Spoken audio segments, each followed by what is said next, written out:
মা হওয়া প্রত্যেকটা মেয়ের জীবনে এক অন্য রকমের অনুভূতি। গর্ভাবস্থায় মা এবং গর্ভের বাচ্চার স্বাস্থ্য পরিচর্যা খুবই গুরুত্বপূর্ণ, বিশেষ করে মায়ের খাদ্য তালিকা, কারণ তার খাওয়া দাওয়ার উপরে নির্ভর করছে বাচ্চার স্বাস্থ্য এবং সুস্থতা।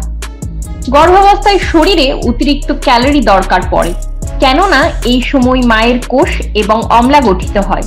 তাই এই সময়ে সাধারণ খাবারের পাশাপাশি আরো কিছু অতিরিক্ত খাবার খেতে হয়। যে সকল মায়ের ওজন সঠিক থাকে তাদেরকে গর্ভবতী হওয়ার পর 11 কেজি ওজন বাড়াতে বলা হয়, আর যারা অতিরিক্ত ওজন সম্পন্ন হয় তাদেরকে 7 কেজি ওজন বাড়াতে হয়। তো আজকের এই ভিডিওটিতে আমরা আলোচনা করব গর্ভাবস্থায় খাদ্য তালিকা কেমন হওয়া উচিত, বা খাদ্য তালিকায় কি কি না থাকলে খুব অসুবিধা হবে সে সম্পর্কে, এবং ট্রাইমিস্টার ভাগ করে বিভিন্ন খাদ্য তালিকা। তো ভিডিওটি শেষ পর্যন্ত দেখতে থাকুন। আমরা প্রথমেই জেনে নিই এই ট্রাইমিস্টার কি। গর্ভাবস্থা সাধারণত 9 মাসের কিছুদিন বেশি থাকে। এই 9 মাসকে 3 ভাগে ভাগ করা হয়। প্রথম 3 মাসকে বলা হয় ফার্স্ট ট্রাইমিস্টার, দ্বিতীয় 3 মাসকে অর্থাৎ 4 থেকে 6 মাসকে বলা হয় সেকেন্ড ট্রাইমিস্টার, এবং 6 মাসের পর থেকে বাচ্চা জন্মগ্রহণ করার আগে পর্যন্ত সময়কালকে থার্ড ট্রাইমিস্টার বলা হয়।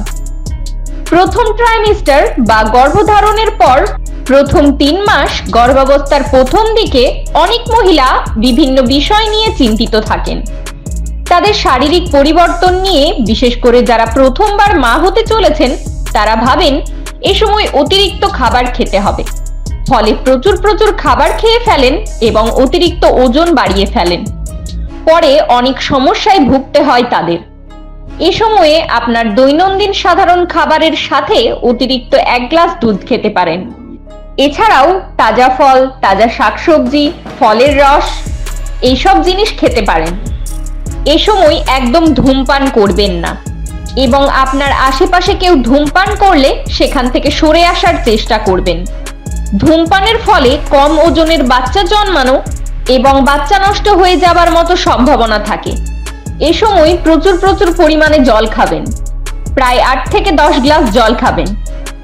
এ সময় যতটা পারবেন চা কফি এড়িয়ে চলাই ভালো, কারণ কফিতে থাকে ক্যাফিন ঘুমের সমস্যা সৃষ্টি করে। তাই যতটা পারবেন চা কফি অ্যাভয়েড করে চলবেন। এ সময় কিছু জিনিস অবশ্যই দরকার হয়, তার মধ্যে একটি হলো ফলিক অ্যাসিড। ফলিক অ্যাসিড কিছু প্রাকৃতিক খাবারেও পাওয়া যায়, যেমন করলা, ক্যাপসিকাম, ব্রোকলি, টমেটো, পুদিনা, ধনিয়া, কাঠবাদাম এবং বিভিন্ন রকমের বাদাম, কিশমিশ, মৌসম্বি লেবু, বিভিন্ন ধরনের লেবু। কিন্তু শুধুমাত্র খাবার খেয়েই এর চাহিদা পূরণ করা হয় না, এর সাথে সাথে সাপ্লিমেন্টারি ফুড বা ওষুধ হিসেবে ফলিক অ্যাসিড খেতে হবে। তবে এইসব খাবার খাওয়ার সময় অবশ্যই ডাক্তারের পরামর্শ নেওয়া জরুরি। ফলিক অ্যাসিডের অভাবে বাচ্চার নিউরাল টিউমের সমস্যা হয়, কারণ এই সময় বাচ্চার মাথা ও মেরুদণ্ড গঠন হয়, এবং এই গঠনের জন্য ফলিক অ্যাসিড খুব দরকার। তাই অবশ্যই ডাক্তারের পরামর্শ অনুযায়ী ফলিক অ্যাসিড খাবার চেষ্টা করবেন। এরপর বলি দ্বিতীয় ট্রাইমিস্টার বা 4 থেকে 6 মাসের কথা। সাধারণত অতিরিক্ত 200 থেকে 300 ক্যালোরি খাবার খাওয়ার প্রয়োজন হয়। একজন প্রাপ্তবয়স্ক মেয়ে এবং মহিলাদের দৈনিক 2200 ক্যালোরি খাবার খাওয়ার প্রয়োজন হয়। তবে আপনি গর্ভবতী হলে দৈনিক 2500 ক্যালোরি খাবার খাওয়ার প্রয়োজন হয়। এ সময় ভিটামিন ডি ও ওমেগা 3 ফ্যাটি অ্যাসিড খেতে হয় প্রচুর পরিমাণে, কারণ এ সময়ে বাচ্চার ব্রেন বা মস্তিষ্ক এবং চোখের গঠন হয়, আর এই গঠন সঠিকভাবে হওয়ার জন্য এই পুষ্টিগুলি ভীষণ দরকার।